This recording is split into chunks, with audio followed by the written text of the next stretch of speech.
सभी को जय भीम। साथियों, पिछले दिनों बाबूलाल जी हेड कांस्टेबल ने सुसाइड की थी और यह सुसाइड नहीं, सुनियोजित तरीके से रणनीति थी कि उनकी कैसे हत्या की जाए और उन्होंने एक भ्रष्ट सिस्टम से मजबूर होकर आत्महत्या की थी।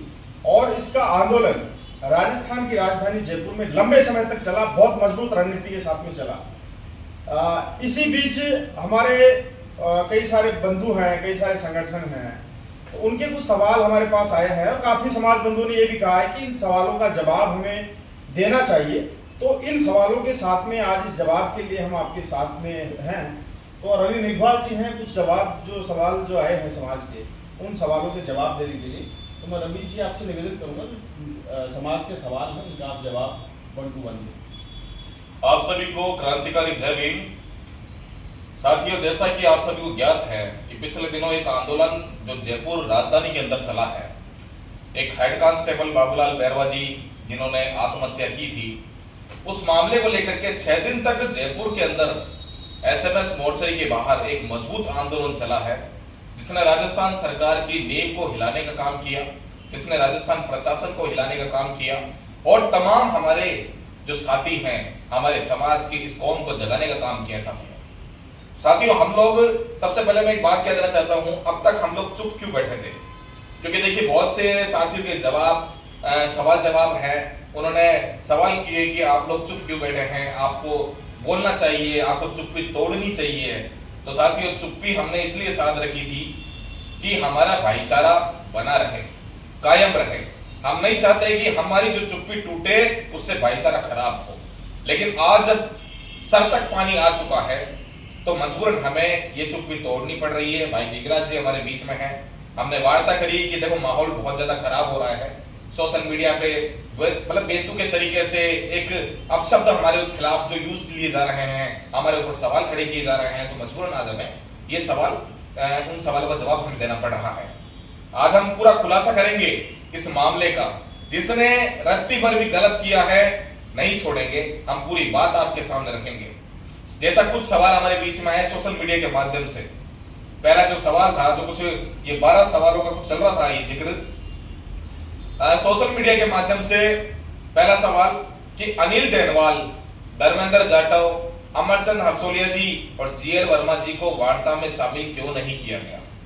देखिए, स्पष्ट सी मैं बात कह दूं और सत्यता पे बात करेंगे हम लोग, आप लोग पता कर लीजिएगा इस चीज का, हमारी कही गई एक एक बात बिल्कुल सत्य साबित होगी, हम आपको बता देते हैं।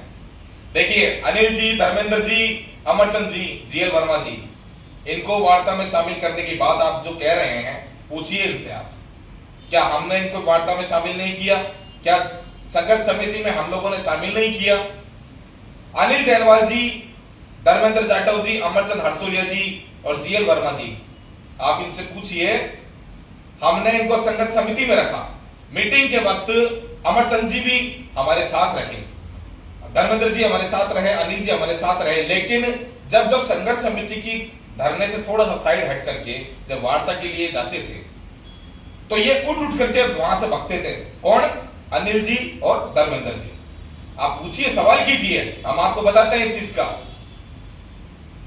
हमारी जो वार्ता की हम बात कर रहे हैं, जिस दिन अंतिम वार्ता हुई सचिवालय के अंदर, मैं बता देना चाहता हूं आप सभी को, उस वार्ता के अंदर वहां से हम लोगों ने जो एडिशनल कमिश्नर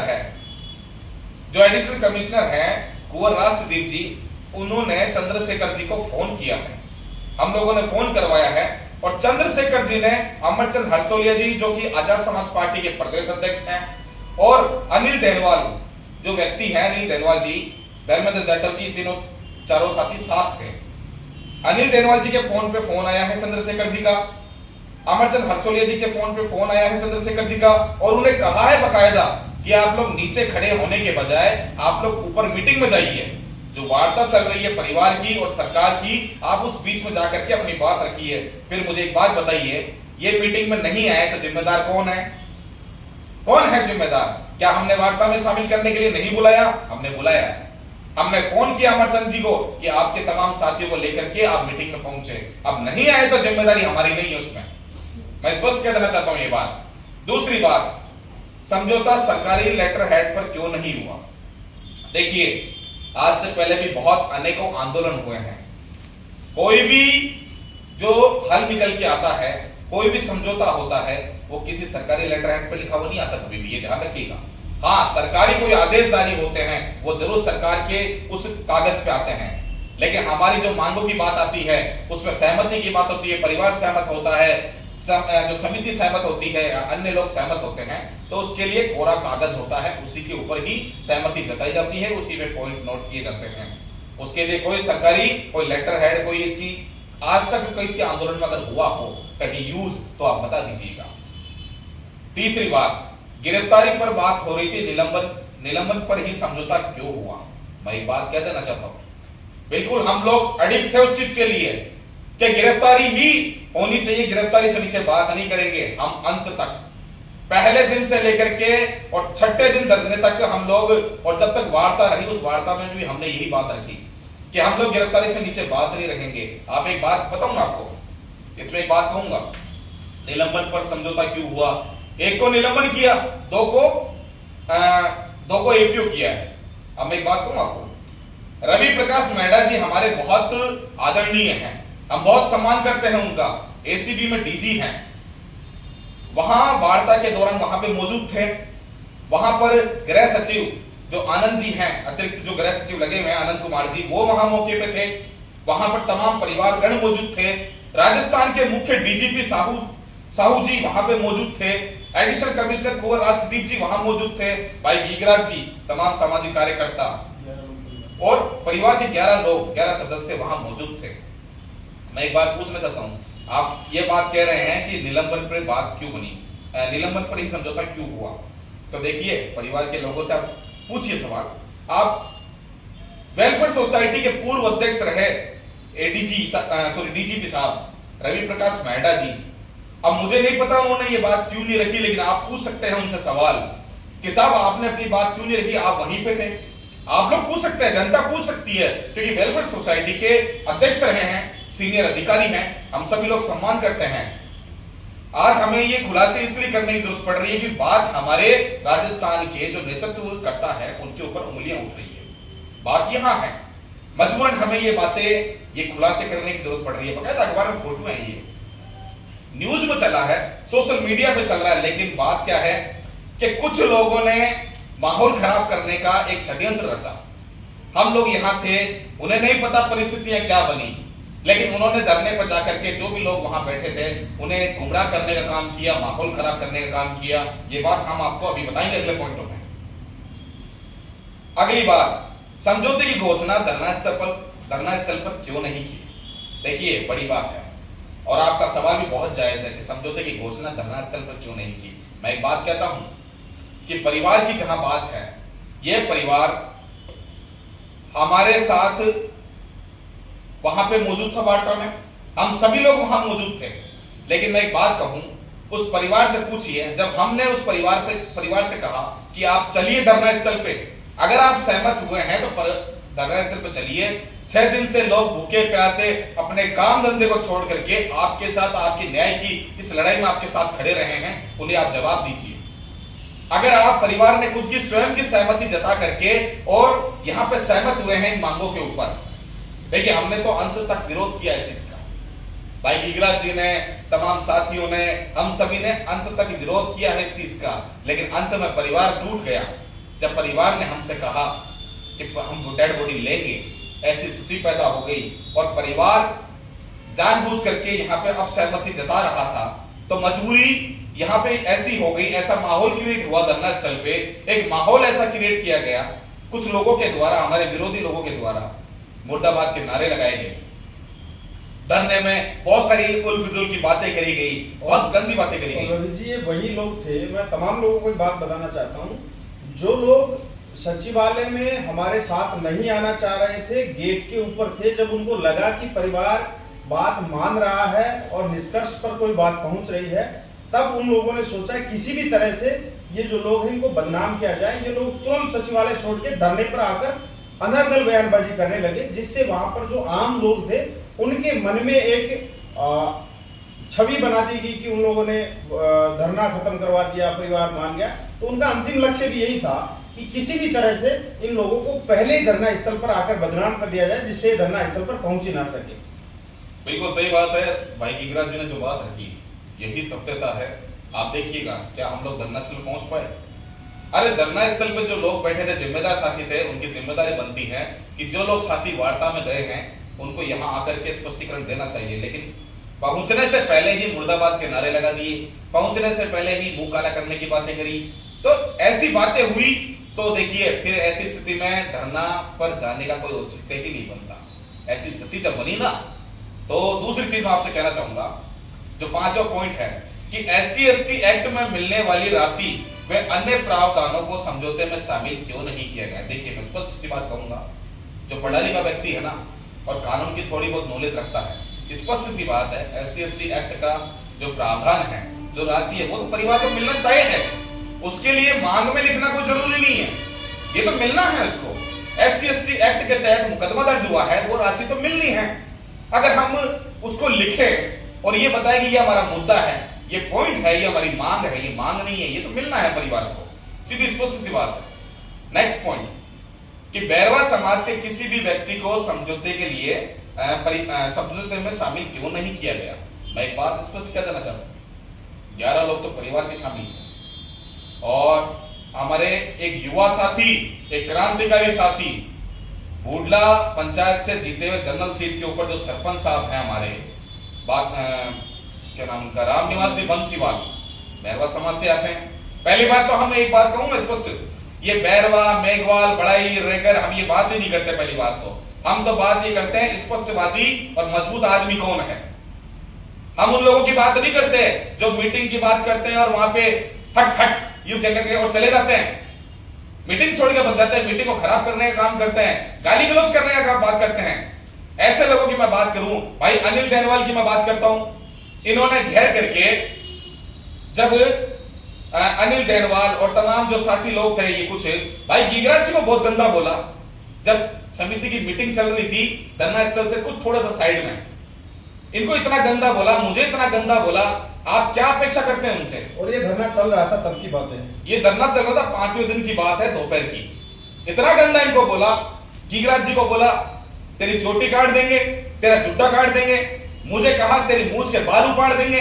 अब ऐसे लोगों को आप इनसे क्या अपेक्षा करते हो? आप अल्टीमेटली बदनाम करना ही था, क्योंकि देखिए जिसके पास काबिलियत होती है उसको लोग स्वीकार करते हैं, धरने पर लोग भी रेस्पॉन्ड करते हैं। सरकार में बैठे हुए लोगों को पता रहता है कि कितने मजबूत है, कहां तक इस आंदोलन को खींच सकते हैं।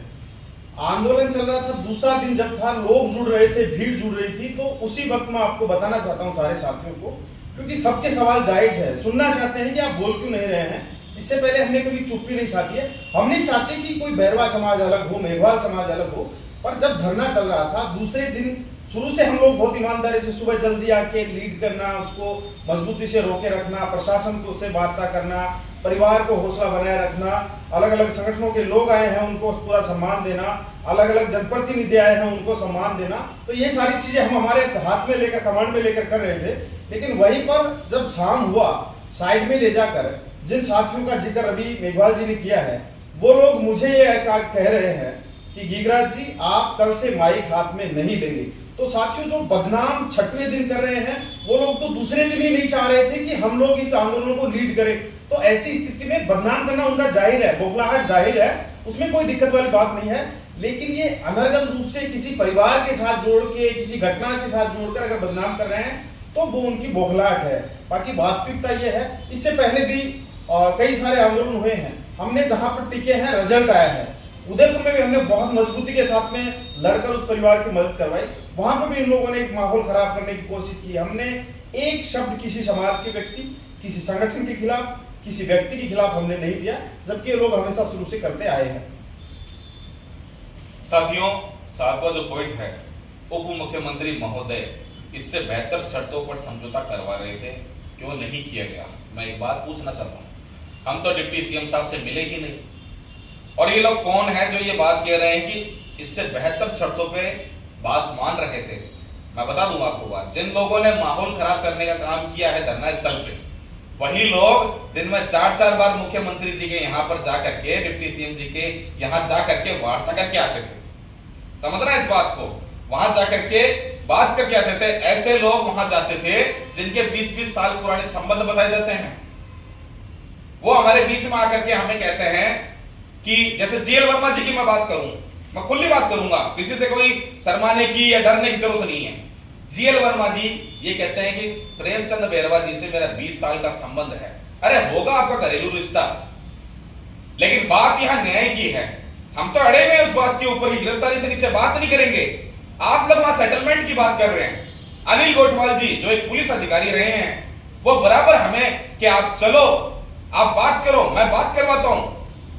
अरे बात करने की बात है तो हम तो न्याय की बात कर रहे हैं, आप न्याय की बात कीजिए ना, आप सेटलमेंट की बात क्यों करते हैं? ये हमारे क्या नाम इनका, धर्मेंद्र जाटव जी, ये तो एपीओ में राजी हो रहे थे पहली वार्ता के अंदर, पहले ही राजी हो गए थे। ये तो बीच का रास्ता निकालने की बात कर रहे थे। धर्मेंद्र जाटव जी बीच का रास्ता निकालने की बात कर रहे थे। अधिकारियों से संबंध बनाने में वो तो लगे। अब आप अधिकारियों से संबंध बना करके, हो सकता है भविष्य में आपके काम निकलवाने के लिए आप लोग कर रहे हो, लेकिन हमें ऐसा कोई काम नहीं निकलवाना। हम तो सीधी बात कर रहे थे कि गिरफ्तारी से नीचे बात नहीं होगी, तो आपको अड़े रहना चाहिए था। आप बीच का रास्ते की बात करते हो, आप एपीओ की बात करते हो, आप नरम होने की बात करते हो। क्यों भाई? हमने इस चीज का विरोध कर दिया तो आप लोगों ने चौड़े में आकर मंचों में क्या बोला कि हमें सम्मान नहीं दे रहे, हम बड़े बड़े लोग। अरे आपने आईआईटी होल्डर आप होंगे, आप अधिक पढ़े लिखे होंगे, आप बड़े आदमी हैं, लेकिन आप खुद को बड़ा बता करके इस तरीके से और ये अनगढ़ जो बातें करी है ना आपने, ये ठीक नहीं है। और जनता को भी और राजस्थान की जनता को भी ये देखना चाहिए कि जो लोग इस तरह की बातें कर रहे हैं ये उचित नहीं है। हमने मुख्यमंत्री जी के पास आप लोग जा रहे हो, क्या हमें पता नहीं है? आप लोग जा करके बातें कर रहे हो, सब पता है हमें, फिर ऐसी बातें ठीक नहीं है। और रही बात इस चीज की कि बेहतर समझौते की, आपने कहा 1.5 करोड़ रुपए मुआवजा पहले मिल रहा था। देखिए साथियों, मैं एक बात कहूं, ऑफिशियली 55 लाख रुपए, ऑफिशियली 55 लाख रुपए जो परिलाभ मिल रहा है मृतक के परिवार को, ये तो उसका हक है। जो पेंशन मिल रही है ये उसका हक है। इसके अलावा जयपुर पुलिस की ओर से जो एक बात हमारे पास आई है, जोसेफ साहब जो कमिश्नर हैं उन्होंने घोषणा करी है, एडिशनल कमिश्नर है, उन्होंने घोषणा करी है कि 1 दिन का वेतन जो जयपुर पुलिस के कर्मचारी हैं, जितने पुलिसकर्मी हैं, 14,000 15,000 पुलिसकर्मी हैं, उनका 1 दिन का वेतन कटेगा और टोटल मिला करके लमसम 1 करोड़ के लमसम, यानी कि 1 करोड़ 55 लाख रुपए के आसपास ये परिवार को ये पैसा उनको मिलेगा। और यही चीज मुख्यमंत्री जी के वहां पे बात थी और यही चीज यहाँ, हाँ वो बात अलग है कि इसको तोड़ मरोड़ करके इसको इस तरीके से जनता के सामने पेश किया है। जो ऑफिशियली जो चीज थी वो कागज पे लिखा गया है, 55 लाख रुपए का बात हुई है। इसके अलावा जो अनऑफिशियली जो चीज है, वो जो मौखिक रूप से जो बात आई है, वो जोसेफ साहब जी ने इन्होंने कही है। लेकिन अब जो बातें तोड़ मरोड़ के जो पेश करी है ना, ये माहौल खराब करने का काम किया है। अगली मांग, अगली जो बात है, उप मुख्यमंत्री बुला रहे थे, यह क्यों नहीं गए और अचानक आवास पर क्यों चले गए? इसका मैं स्पष्टीकरण दूंगा आपको बहुत सटीक तरीके से। 5वां दिन था, रात हो चुकी थी, हनुमान बेनीवाल जी भी आए थे वहां पे, वो भी आके अपनी बात रख करके चले गए। हम शुरू से नहीं चाहते थे कि इस आंदोलन का राजनीतिकरण हो। हम नहीं चाहते थे कि 6 दिन तक जो लोग संघर्ष कर रहे हैं, किसी भी प्रकार से कोई राजनेता आए, भाषण दे और अपनी बात करके इस तरीके से भीड़ को अपने पीछे लेकर के चले जाए। हमने किसी भी नेता के लिए नहीं चाहा, चाहे गोविंद राम मेघवाल जी हो, चाहे ममता भूपेश हो, चाहे हनुमान जी हो या अन्य कोई नेता हो। हमारे बीच में बहुत से कांग्रेस के लीडर आए, बीजेपी के भी आए, जितेंद्र जी हमारे बीच में आए थे, गोठवाल जी, हमने तो उनकी भी सुनी है, उनका भी मान सम्मान रखा हमने तो। लेकिन आंदोलन को हमने किसी प्रकार से हाईजैक होने का काम हमने नहीं होने दिया है। ठीक है, अब बात आई कि मुख्यमंत्री जी बुला रहे थे, उप मुख्यमंत्री जी। देखिएगा, परिवार 5वें दिन रात को हमें सूचना मिलती है, जिस समय बारिश हुई थी, बहुत तेज बारिश हुई थी, हमें सूचना मिली कि परिवार उप मुख्यमंत्री जी के बंगले पे जा रहा है। हमें सूचना मिली परिवार उप मुख्यमंत्री जी के बंगले में जा रहा है। पीछे पीछे हम लोग भी गए, 5-6 गाड़ियां उस समय जिन को हमने फोन किया, जो आ सके आए लोग और वहां पे गए। साथियों, गेट दरवाजे बंद हो गए थे, मुख्यमंत्री जी के बंगले के दरवाजे बंद हो चुके थे, यानी कि परिवार की गाड़ी जैसे एंटर मारती है, दरवाजे बंद, और हमें अंदर घुसने नहीं दिया गया। आप क्या बात करते हैं? हमने तो वहां पे विरोध किया इस चीज का। वहां पे पुलिस का पूरा जाब्ता आया है हमें हटाने के लिए, हमें गिरफ्तारी की धमकियां दी गई। जब थोड़ा हल्ला मचा तब अंदर से बात आई कि इनको अंदर आने दो, ये समिति के लोग हैं, इनको आने दो। अंदर जब वार्ता हुई, हम वहां पे भी अड़े रहे। दिनेश एमएन साहब जो क्राइम एडीजी हैं वहां मौके पे आए, वहां पर जो कमिश्नर साहब है वो मौके पे आए, और डिप्टी सीएम साहब के सामने, परिवार के सामने, और तमाम जो वकीलगण वहां जो 2 दिन से पहले से मौजूद थे, हितेश राय जी जो 2 दिन से वहां मौजूद थे, और बराबर हमें फोन करके ये कहते हैं कि आप आइए वार्ता कीजिए, आप आइए वार्ता कीजिए। 2 दिन से जेल वर्मा जी जो हमें कह रहे थे कि आप आइए वार्ता कीजिए, इन्हीं सबकी बातें हमने नकार करके, और फिर भी हम उस जगह पे वहां विरोध कर रहे हैं खुला कि गिरफ्तारी से नीचे बात नहीं करेंगे, गिरफ्तारी से नीचे हम लोग बात नहीं करेंगे। हमारी बात वहां पे विफल हुई। साथियों, जब बात विफल हो गई ना वहां पे, उसके बाद भी हम लोगों ने रात को 10 बजे से लेकर के और सुबह के 5 बजे तक हम लोगों ने वहां धरना दिया है मुख्यमंत्री के बंगले पे। क्या बात कर रहे हैं ये लोग, जब इन्हें पता नहीं है, और जब चीटा कस्सी वाला जो काम किया है, टांग खिंचाई वाला जो काम किया है, और दाग लगाने का जो काम किया है, ये आज इनकी कोई नई बात नहीं है। ये पुराने नए जो कई आंदोलन हुए हैं, धरने प्रदर्शन हुए हैं, उदयपुर की घटना देख लीजिए, वहां से देख लीजिए, इससे पहले भी और घटनाएं हुई, इंदर मेघवाल वाले प्रकरण को देख लीजिए, अन्य घटनाएं हुई। ये तो दाग लगाते हुए आए हैं कि इन्होंने 10 लाख ले लिए, 1 करोड़ खा लिए, 2 करोड़ खा लिए। हम कहते हैं, कोई माइकल लाल ये कहता है कि हमने इससे इतने पैसे खा लिए, हम आंदोलन करना ही बंद कर देंगे, समाज के बीच में जाना ही बंद कर देंगे। कोई ये कहते हैं ना, आरोप सिद्ध कर दे कि इन्होंने इतने पैसे खा लिए। ये तो इनकी बात है, समझने वाली बात है कि जनता कितना समझती है इस बात को। अगली जो बात है कि यह तो पहले मालूम था कि सामने वाला पक्ष विधिक उपाय करेगा, और विधिक उपाय का बहाना लेकर के समझौता करेगा। देखिए, ये बात मैं स्पष्ट कह देना चाहता हूं, एक बात कि बिल्कुल हमें मालूम था कि सामने वाला जो पक्ष है, जो सरकार है, और जो आरोपी के पक्ष के लोग हैं, वो कानूनी मदद लेकर के, वो कोर्ट की मदद लेकर के हम पर दबाव बनाते हुए माहौल खराब करने का वो लोग काम करेंगे। वो कानून का सहारा लेकर के, देखिए, हमें उस चीज का डर नहीं था, हमें उस चीज का डर नहीं था, लेकिन परिवार वहां पर कमजोर पड़ा, परिवार वहां टूट गया। सबसे बड़ी बात, मगर हम लोग सभी साथी परिवार के पीछे। परिवार, देखिए, रात को परिवार अपनी मर्जी से डिप्टी सीएम के बंगले पे जाता है, सुबह अचानक एक मीटिंग तय होती है, हमने नहीं बुलाया परिवार वहां मीटिंग तय हो चुका, सब कुछ, रातों रात ये चीज तय हुई, किसने करी हमें नहीं मालूम, लेकिन ये चीज तय हो चुकी कि 10:30 बजे सचिवालय के अंदर वार्ता है अतिरिक्त गृह सचिव आनंद कुमार जी के साथ में। वहां मौके पे मैं एक बात कहूं आपको, आपने कहा कि बहाने लेकर के समझौता क्यों कर लिया।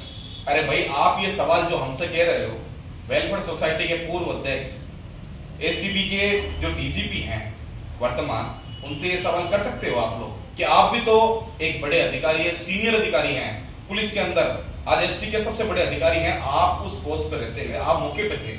उनसे पूछिए कि रवि ने, गीगराज ने, अनिल तिरदिया जी ने, राजेंद्र जी ने, विनोद जाखड़ जी ने, और तमाम युवा साथी रामनिवास जी बंसीवाल हैं, इन्होंने कितना विरोध किया था इस चीज का। अंदर बैठ के विरोध किया, अंदर बैठ के विरोध किया हमने। डीजी साहब का, साहू साहब का विरोध किया हमने, आनंद कुमार जी का विरोध किया मैंने। आनंद कुमार जी, आप जिस कुर्सी पे बैठे हैं, आपको नहीं पता कि आपके पीछे छोटे कर्मचारियों का कितना शोषण होता है, आपके समाज के लोगों का कितना शोषण होता है। हमने सवाल किए हैं, और वहां पे हमारी बात को हमारे ही अधिकारियों के द्वारा दबाया गया है। क्या बात कर रहे हैं आप? हमने तो हर जगह विरोध किया है, गिरफ्तारी से नीचे बात नहीं करेंगे। शुरू से लेकर 6 दिन तक एक ही बात थी, गिरफ्तारी से नीचे बात नहीं करेंगे। लेकिन जब परिवार सहमत हो गया, तो हम उसके आगे हम भी बात नहीं कर सकते थे, मजबूरी हो गई हमारी उस जगह पे। यह बात मैं आपको बता देना चाहता हूं। दूसरा है, इस मामले में आप कह रहे हैं कि जो अपराधी लोग हैं विधिक सहारा लेकर लेंगे और अपना पक्ष रखेंगे। अगर इस मामले में कोर्ट से वो लोग ये स्टे ले लेते कि कुछ आंदोलन करने वाले लोग बॉडी को रख करके अनर्गल तरीके से पुलिस के ऊपर दबाव बना रहे हैं, पुलिस उस तरह का दबाव ना ले, तो आंदोलन तो वैसे खत्म कर देते। आंदोलन अगर इस तरह से खत्म हो जाता, तो जो मांगे परिवार ने मांगी है वो भी परिवार को नहीं मिलती, और उल्टा ठीकरा उन्हें लोगों के ऊपर फोड़ता जिन लोगों ने आंदोलन किया है। और वो लोग फिर भी अपना पक्ष अपना मजबूत रखते कि ये मांगे हम तो 2 दिन पहले मनवा रहे थे, माने नहीं, वरना परिवार को ये हो जाता। तो साथियों, ये सारी चीजें व्यर्थ है। हम लोगों ने जो परिवार ने उचित समझा उसमें सहमति जताई, और जो वह दिखा रहे थे वास्तविकता ये है, वहां पर मौजूद लोगों ने ये कहा कि कल ये फाइल सीबीआई को ट्रांसफर हो जाएगी इस मुकदमे की, और दूसरा जो परिवारों को मिलना है वो राज्य सरकार कुछ भी नहीं देगी। तो हम परिवार का क्यों हित चाहेंगे? इसमें हम क्यों कहेंगे कि भाई परिवार को नहीं मिलना चाहिए? और परिवार की 6 दिन टूट गया। मैं ये कहना चाहता हूँ, जो लोग आंदोलन को बदनाम कर रहे हैं, सवाल खड़े कर रहे हैं, आपके परिवार में कोई घटना इस तरह की अप्रिय हो जाती है, आप मजबूत रह सकते हैं है क्या? वो परिवार तो बहुत सक्षम था, बहुत हौसला था उस परिवार में कि 6 दिन तक राजधानी के अंदर इतने मजबूती से रुके रहे वो लोग, इतने लोग उनके पास आए अलग अलग तरीके से बैरवा के पास ले जाने के लिए। वहां पर धरने पर मौजूद लोग जो हमें अंदर जाकर मुख्यमंत्री के पास में हमें बदनाम कर रहे थे, प्रशासन के सामने जाकर हमें बदनाम कर रहे थे, वो लोग तो उनको ऑलरेडी ले जाना चाहते थे परिवार को, लेकिन उस परिवार को धन्य है कि वो कम से कम 6-7 दिन तक वहां पर रुका रहा। ऐसा हर कोई नहीं कर सकता। लोगों ने कहा कि आप लोगों के ऊपर आरोप लग रहे हैं, आप लोग इस मामले को बेच रहे हैं। देखिए, ये अनगर जो बातें करी गई है, एक टांग खिंचाई वाला ये मसला जो पैदा किया गया है, ये माहौल खराब किया गया है। बाकी हमने कभी किसी आंदोलन, राजस्थान की जनता जानती है, हम लोगों ने कभी किसी आंदोलन में किसी भी प्रकार से हमने किसी आंदोलन को बेचने का काम नहीं किया। हमने हमेशा न्याय की एक बुलंद अपनी आवाज को बुलंद रखा है। लेकिन जब परिवार कमजोर हो गया, लेकिन मैं एक बात कहता हूं, उस परिवार को सैल्यूट करता हूं, वो परिवार लास्ट तक इतना मजबूत रहा। 6 दिन तक मजबूत रहना कोई आम बात नहीं है। जहां बैठे थे उसकी एक दीवार के पीछे उनकी डेड बॉडी थी, बाबूलाल जी की डेड बॉडी थी एक दीवार के पीछे। वो परिवार इतना मजबूत रहा, लड़ रहा था, लेकिन लास्ट में वो परिवार टूटा और ये स्थिति पैदा हुई है। समझना चाहिए आप सभी साथियों को। एक आरोप ये लगाया जा रहा है, एक सवाल है, ये लोग बिना बताए, बिना किसी को बताए धरना स्थल से गायब होते थे और आकर क्यों नहीं बताते थे किससे क्या बात चल रही है। देखिए, जब संघर्ष समिति की, देखो कुछ बातें जो संघर्ष समिति बनाई, 15 लोग 20 लोग जो भी शामिल थे, साइड में जाके हम वार्ता के लिए जाते थे, तो होता क्या था पता है? कुछ लोग जैसे अनिल बेनवाल है, धर्मेंद्र जाटव है, अरे जब हम बात करने के लिए आपस में आए हैं, हम लोग समझदार कहते हैं ना अपने आप को। मैं ये कहूं कि मैं IIT होल्डर हूं, तो भाई मुझ में मैं बुद्धिजीवी, तो अपने आप में बुद्धिजीवी तो रहूंगा, समझदार भी रहूंगा। ये थोड़ी की हट मैं तो नहीं बैठूंगा यहाँ पे, मैं तो जा रहा हूं यहाँ से। इस तरीके की वार्ताएं हुई, इस तरह का माहौल पैदा किया। हम मीटिंग कर रहे हैं, 10 लोग 20 लोग 15 लोग 20 लोग 25 लोग ऐसे बातें कर रहे हैं हम लोग, और उस बीच में आप जरा सी कोई बात हुई, देखो बातें सुननी भी पड़ती है। आप कहेंगे तो हम भी सुन रहे हैं, हम कहेंगे तो आप लोगों को क्षमता होनी चाहिए। आप कहते हो लीडरशिप की बात करते हो, करिए आप लीडरशिप, हम मना थोड़ी कर रहे हैं आपको लीडरशिप के लिए। आप बड़े हो, आप भाई हो, हमें आपका सहारा होना चाहिए, हमें आपका, हम छोटे भाइयों को सहारा होना चाहिए। और मैं कहता हूं आप मार्गदर्शन कीजिए ना, आप कीजिए, लेकिन ऐसे नहीं कि आप एक इस तरीके से मतलब छीटाकशी करते हुए आप लोग वहां से समिति को छोड़ के चले जाते हैं, फिर माहौल पैदा जो ऐसा खराब करने की कोशिश करते हैं। इस तरीके की बात करी। देखिए, हमारी जो वार्ताएं होती थी, परिवार हमारे साथ रहता था, हमारी सारी चीजें, आज जैसे परिवार से हम प्रशासन से वार्ता करके आए, उसमें ये चीजें बातें सामने आई। हम परिवार को हम भी समझाते थे कि भाई ये बातें इस तरीके से ऐसा है, और परिवार अगर मजबूत है, हम तो अपनी जगह मजबूत हैं। हम सभी लोग परिवार के पीछे आए हैं। जब पहली बार जब परिवार SMS मोर्चरी के बाहर बैठा था, हमारे पास सूचना आई फोन के माध्यम से, हम लोग गिरिराज जी हम लोग गए वहां पे, और साथी लोग हमारे क्रांतिकारी साथी पहुंचे और परिवार से मिले, और जाकर के पूरी बात सुनने के बाद में हम लोगों ने धरना दिया वहां। अब कुछ लोग 2 दिन बाद में आते हैं, कुछ लोग 3 दिन बाद में आते हैं, और वो ये बातें करते हैं कि इनको प्रशासन पूछ रहा है, इनको प्रशासन इनसे बात कर रहा है, हमसे बात नहीं कर रहा। अरे भाई, तो प्रशासन से पूछो कि वो हमसे बात क्यों कर रहा है। और हम ये कह रहे हैं भाई, हम DG को ठुकरा रहे हैं, हम कमिश्नर को ठुकरा रहे हैं, एडिशनल कमिश्नर को हम ठुकरा रहे हैं। भाई, जो लोग कह रहे हैं ना प्रशासन हमसे क्यों बात कर रहा है, आपसे अगर कोई CI बात कर ले, आपसे कोई SP बात कर ले ना, तो आप उनसे कई काम निकलवाने के लिए रिश्ते बनाने में लग जाएंगे। हम लोग में बगावत का खून है, हमारे अंदर विद्रोह वाला खून है, वो बरकरार है। हम किससे रिश्ते नहीं बनाना चाहते, कोई भी रहे भले वो, हम लोग ठुकराते हैं किसी को भी। और प्रशासन को पता है कि जब हम समाज की पीड़ा को रखेंगे और हम समाज की बात को करेंगे, जाजम के ऊपर हमने आंदोलन को सींचा है, सब लोगों का सहयोग उसमें लिया है, तो भाई आप लोग CI से रिश्ता बनाएंगे, हम लोग DG को ठुकराएंगे। हमारे समाज की बात करेंगे ना हम लोग, रिश्ता क्यों बनाएंगे हम लोग? इसलिए हमसे प्रशासन बात करता है, हम हमारे सिद्धांतों पे अड़िग है। अगली जो बात है, अगला सवाल है कि 26 अगस्त सभी लोग कह रहे थे कि फैसला धरना स्थल पर होगा। यह लोग संघर्ष समिति के सदस्यों को लेकर सूचना केंद्र में बैठक करने क्यों गए और आकर क्यों नहीं बताया उस बैठक में क्या फैसला हुआ? ये अंतिम ये इनका सवाल जो आया है सोशल मीडिया के माध्यम से। गीगरा जी बहुत मजबूती के साथ इस बात को रखिए आप। साथियों, सूचना केंद्र में लगभग 25 लोग बैठे थे, जिसमें जो लोग आरोप लगा रहे हैं वो लोग भी वहीं पर थे।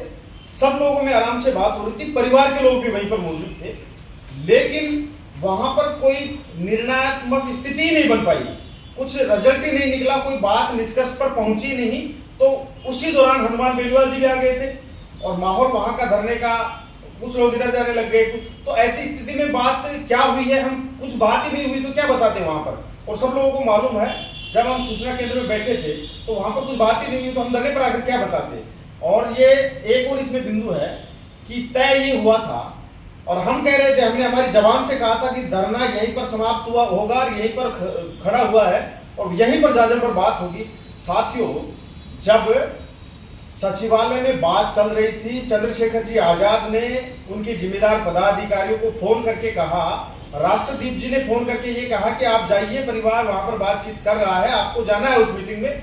तो उन लोगों ने चंद्रशेखर जी की बात को भी नकारा। हम चंद्रशेखर जी का सम्मान करते हैं बहुत ज्यादा, बीमार में पूरे संगठन का हम सम्मान करते हैं, लेकिन चंद जो लोग हैं वहां पर उनको लगा कि यार ये लोग तो हमें भाव नहीं दे रहे, प्रशासन हमें पूछ ही नहीं रहा, आंदोलन की कमांड हमारे हाथ में नहीं है। तो उन्होंने रणनीति करी और वहां से वो लोग भागकर सीधे, बात ना पूरी हुई उससे पहले धरने पर जाकर वहां पर बयानबाजी शुरू कर दी। धरना अलग दिशा में जा चुका था, पूरा विरोध करने लग गए, नारेबाजी करने लगे, मुर्दाबाद करने लगे।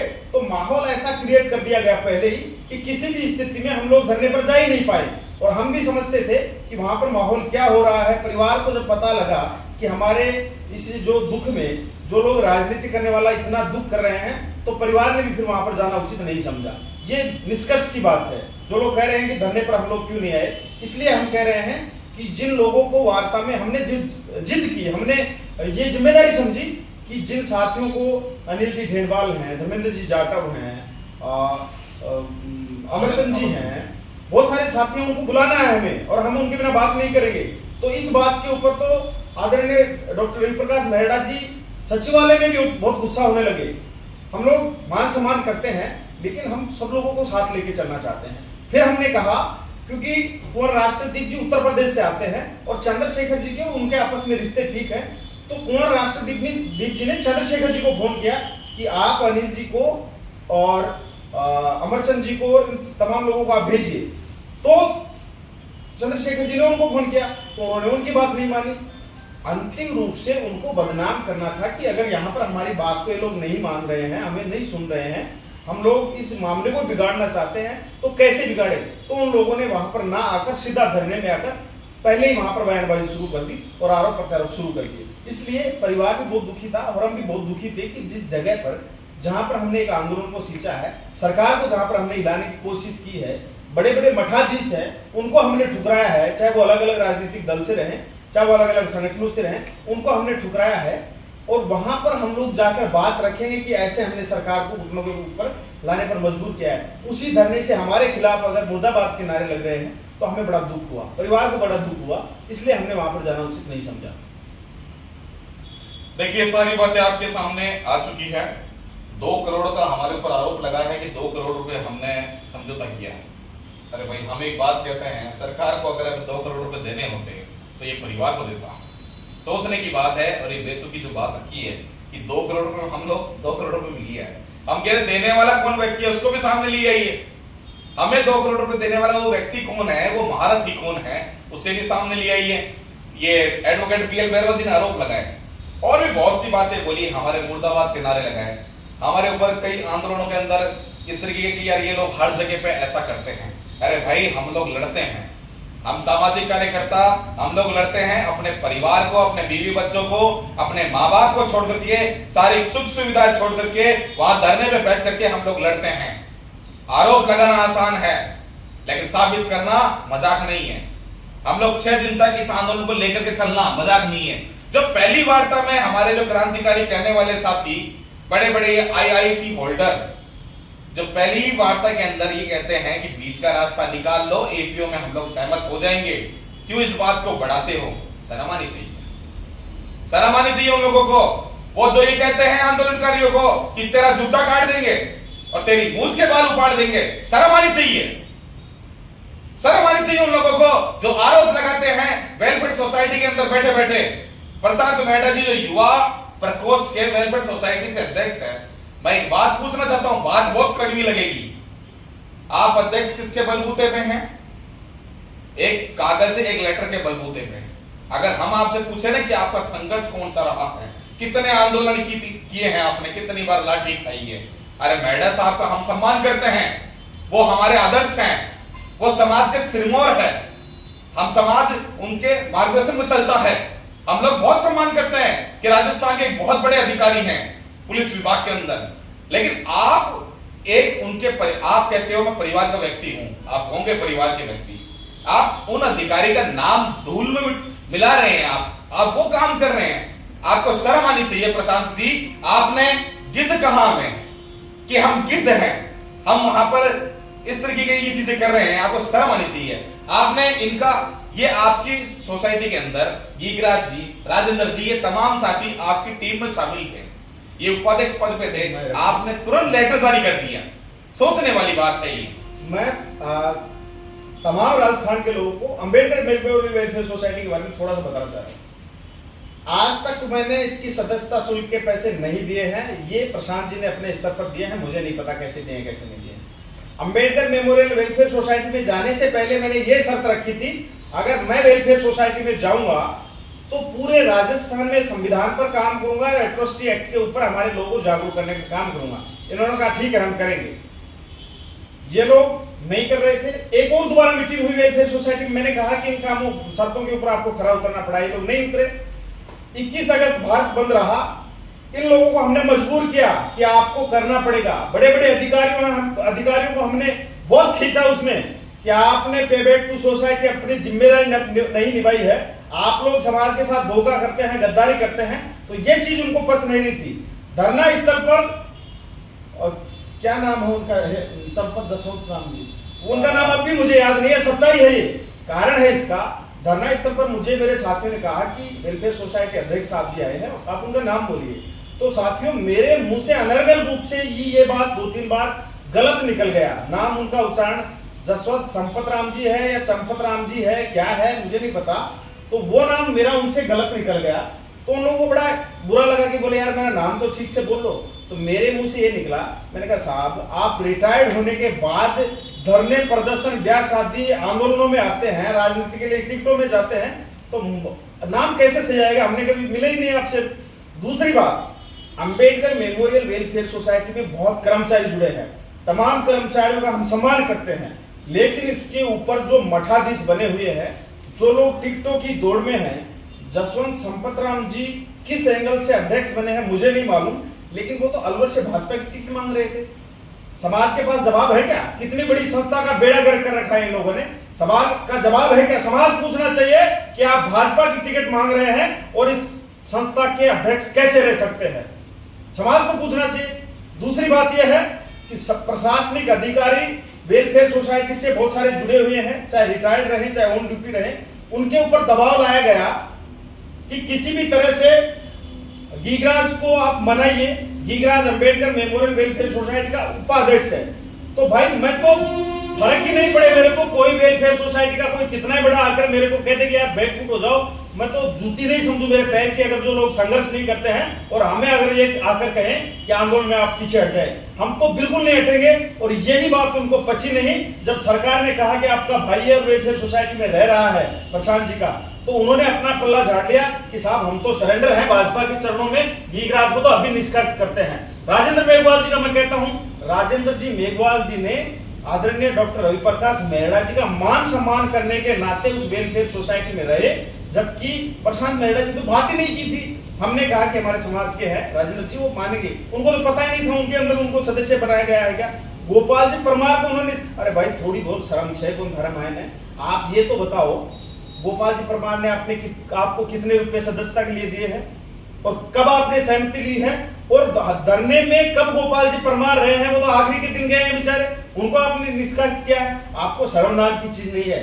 और हम तो ये कह रहे हैं इस वीडियो के अंत में, अंबेडकर मेमोरियल वेलफेयर सोसाइटी के जिम्मेदार लोगों को इस आरोप को प्रमाणित करिए कि हम लोगों ने इस मामले में गड़बड़ की है। हमारा एक खुला चैलेंज है, अगर आप इस आरोप को प्रमाणित नहीं करते हैं तो मैं स्पष्ट रूप से मेरे बयान में ये कह रहा हूं कि अंबेडकर मेमोरियल वेलफेयर सोसाइटी नहीं है, यह भाजपा मेमोरियल वेलफेयर सोसाइटी है, जो कि भाजपा के इशारे पर भाजपा के राज में चलती है और कांग्रेस के राज में कांग्रेस के इशारे पर चलती है। और जो इसके अंदर बड़े बड़े पदों पर बैठे हैं सारे के सारे चोर बदमाश हैं, जो कि बदमाशी करते हैं, टिकटों के लिए पार्टियों के पास सरेंडर होते हैं, नतमस्तक करते हैं, ऐसे लोग हैं। दूसरा मैं कहता हूं, इसमें ऐसे पदाधिकारी कोई रेलवे एसोसिएशन से बना है, 3 लाख कर्मचारी उसमें है, कोई एक अन्य कर्मचारी से है 17,000 उसमें कर्मचारी है, कोई वेलफेयर सोसाइटी से बने हुए हैं 17,000। भाई 5-7 लाख कर्मचारी इकट्ठे होकर आपने संस्था बना ली, उस संस्थाओं का समाज में क्या योगदान है, हमें ये बताइए। हम भीम आर्मी को नहीं कहते कि वो गलत है, लेकिन हमारे साथियों को भी समझना पड़ेगा कि ये लोग बड़े होशियार हैं। सरकार में जाकर इन्होंने रणनीति सीखी है कि कैसे समाज को मैनिपुलेट करके इसके ऊपर शासन किया जा सकता है, और अब ये संस्थाओं के रूप में रहकर बड़े बड़े पदों के ऊपर टिकटें लेना चाहते हैं। पहले भी 2-3 लोगों ने यहाँ से टिकटें ली है और अब बहुत सारे लोग टिकटों की भागदौड़ में हैं। तो भाई आप अपने रिश्ते बनाने के लिए, सरकार में अपने आप को गुट दिखाने के लिए किसी आंदोलन करने वाले को बदनाम कैसे कर रहे हो? आपकी ये क्या मजाल है? क्या समझ रखा आपने? ऐसा बिल्कुल होने नहीं दिया जाएगा। और समाज के गांव ढाणी दूर दराज गलियों में जो लोग हैं, जो अनपढ़ हैं, जो कर्मचारी वेलफेयर सोसाइटी के सदस्य हैं, जिनको रत्ती भर भी आपके राजनीतिक लाभ से कोई लेना देना नहीं है, वो लोग इस पीड़ा में हमारे साथ है। पूरी संस्था का बेड़ा गर्क 4-5 लोगों ने कर रखा है। बड़ी शर्म की बात है। मैं एक बात और कहूंगा गिरा जी, इस वीडियो के माध्यम से, कि आपको याद है कि 1 अगस्त को एक सुप्रीम कोर्ट का जो एक फैसला आया था, एक सलाह जो उन्होंने दी थी, एक राय एक सामने रखी सबके सामने, SC/ST के आरक्षण में वर्गीकरण को लेकर के। साथियों, राजस्थान में सबसे पहले उसका समर्थन करने वाला, इस फैसले का स्वागत करने वाला अगर कोई संगठन था तो वो था welfare society, doctor Ambedkar memorial welfare society. बकायदा GL वर्मा जी के और तमाम जो पदाधिकारी जो गण है, इंडियन एक्सप्रेस जो न्यूज पेपर है, इंटरनेशनल अखबार है, इंग्लिश पेपर है, बकायदा उसकी न्यूज की कटिंग है हमारे पास। आप कहेंगे अखबार लेकर के आना है, हम अखबार लेकर के आएंगे। वो न्यूज है हमारे पास में जिसके अंदर आपने फैसले का स्वागत किया है और बाद में आप 21 तारीख का उसके विरोध में आप आंदोलन कर रहे हैं। ये दोगलापन कहां से लेकर के आते हैं? एक तरफ तो आप बीजेपी की उन नीतियों का सम्मान करते हैं, एक तरफ आप विरोध करते हैं और बात करते हैं फिर हमारे ऊपर आप उंगली उठाने का, वेलफेयर सोसाइटी से आप निकालने की बात करते हैं। मैं प्रशांत जी आपसे पूछना चाहता हूं, मैंने फिर आपसे भी पूछा था मैंने और दोबारा पूछ रहा हूं कि आपको जो पद मिला है प्रदेश अध्यक्ष का, किस आधार पर मिला है? कितने आंदोलन किए आपने? आप में कौन सी काबिलियत है?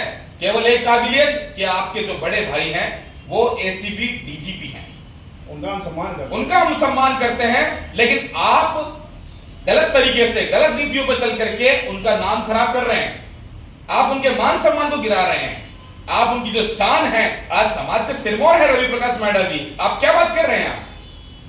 आपको आवाज उठानी चाहिए, आपको आना चाहिए मैदान में, आपको लड़ाई लड़नी चाहिए।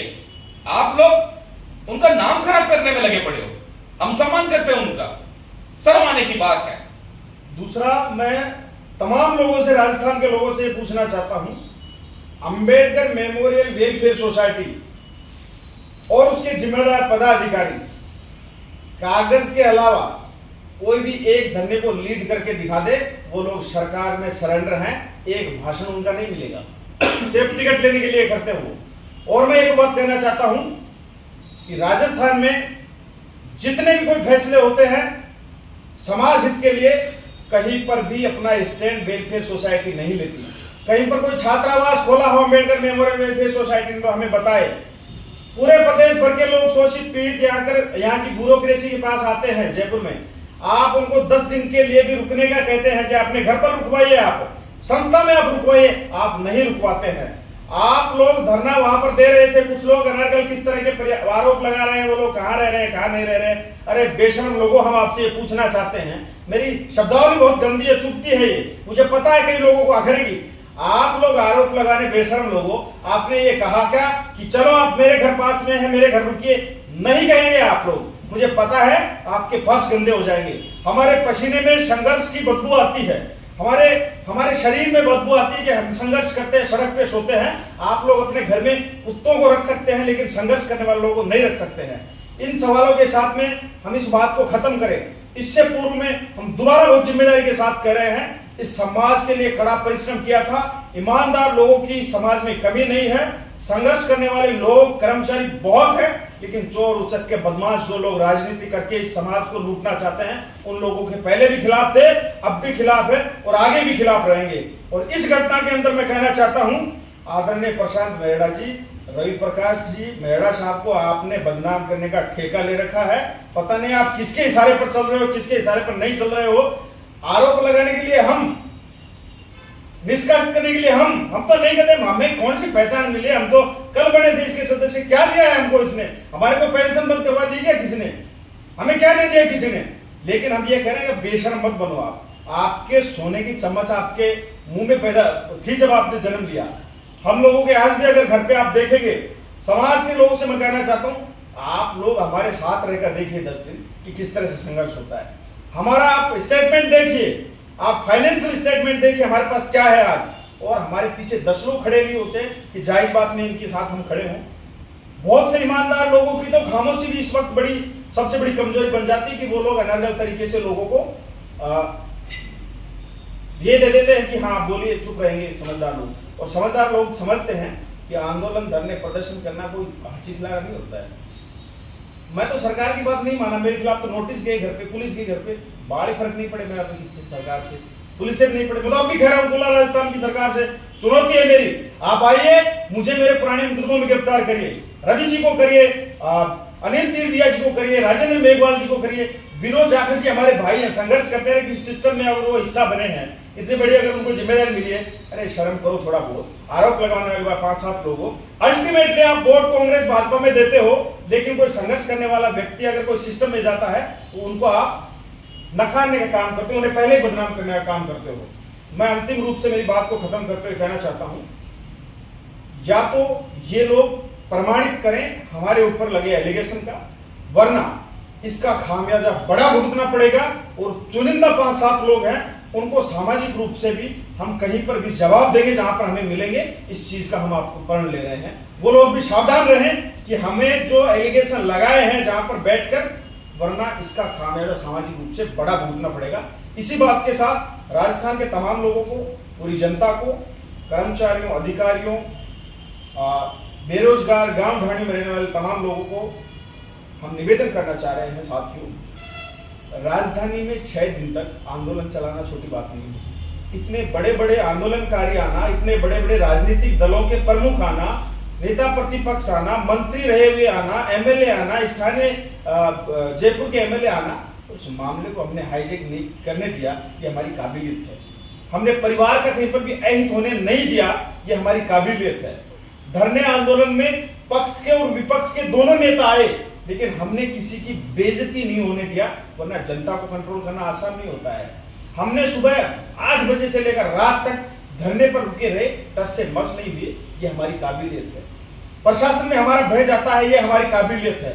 सरकार को, मुख्य सरकार को, हम अधिकारी की बात नहीं मानते, कर्मचारी भी हम नहीं मानते, हमारे मामलों में संज्ञान को सरकार को संज्ञान लेना पड़ता है कि ये लोग मानेंगे नहीं। हमारी काबिलियत है, हमारी लीडरशिप है।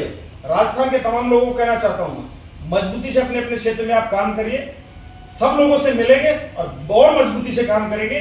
कहीं पर भी हमारे समाज के साथ शोषण, उत्पीड़न नहीं होने देंगे। और इन बदमाशों का तो हम इस आंदोलन में भी इलाज किया है और आगे भी इलाज करते रहेंगे। एक लास्ट अंतिम बात कहना चाहूंगा मैं, देखिए इस आंदोलन में जो माहौल खराब किया गया, कहीं ना कहीं हमारे एससी के अंदर जो जातियां हैं, उपजातियां हैं, उन्हें आपस में लड़ाने का काम किया है। हमने हमेशा शुरू से ही एससी, एसटी, ओबीसी, माइनॉरिटी की हमने एक एकजुटता की बात करी है। जहां एससी की बात आती है तो हमने संपूर्ण एससी की बात करी है, हमने बैरवा मेघवाल रेगर की बात नहीं करी है, हमने बलाई जाटव की बात नहीं करी है। लेकिन इस माहौल को इस आंदोलन का एक लास्ट जो अंतिम रूप था वो दूसरे एक अलग ही रास्ते पे लेके चले गए। लोगों ने कहा कि वहां पे पोस्टर लगे थे।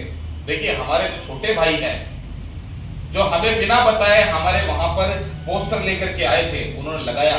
बैरवा समाज के जो एमएलएस हैं, उप मुख्यमंत्री हैं, उनका पोस्टर लगा कर जूतों की माला पहनाई। देखिए मैं उनका नाम नहीं लेना चाहूंगा, वो भी हमारे छोटे भाई है। जाने अनजाने में उन भाइयों से गलती हो गई है, उन्होंने हमें कहा भी है कि हमसे ये गलती हुई है, हमें उनका नाम उजागर नहीं करना है, वो हमारे छोटे भाई है। लेकिन आगे से मैं एक बात कहना चाहता हूं, जानबूझ करके जिन्होंने माहौल खराब करने की कोशिश की है, भविष्य में ऐसी गलती ना करें और भविष्य में बिल्कुल भी ऐसी गलती ना करें। जो भी साथी इस लाइव वीडियो को देख रहे हैं, आपने जो पूरा वीडियो देखा उसके लिए धन्यवाद और इस वीडियो को अधिक से अधिक अपने लोगों तक शेयर करें ताकि लोगों को हेड कांस्टेबल बाबूलाल बैरवा जो आत्महत्या प्रकरण 6 दिनों तक चला और जो माहौल क्रिएट किया गया कुछ असामाजिक तत्वों के द्वारा, उनके बारे में और हम सभी लोगों के बारे में सच्चाई पता पड़ सके। धन्यवाद। जय भीम, जय भारत। अंतिम रूप से मैं निवेदन करना चाहता हूं भाई चंद्रशेखर जी आजाद से, जिम्मेदार लोगों को हाथ में आप कमान दीजिए। संगठन बहुत मजबूत है, आप बहुत जिम्मेदार, हम सम्मान करते हैं, लेकिन आप लीडरशिप किसके हाथ में राजस्थान में दे रहे हैं, इससे आप संज्ञान जरूर करेंगे। जय भीम।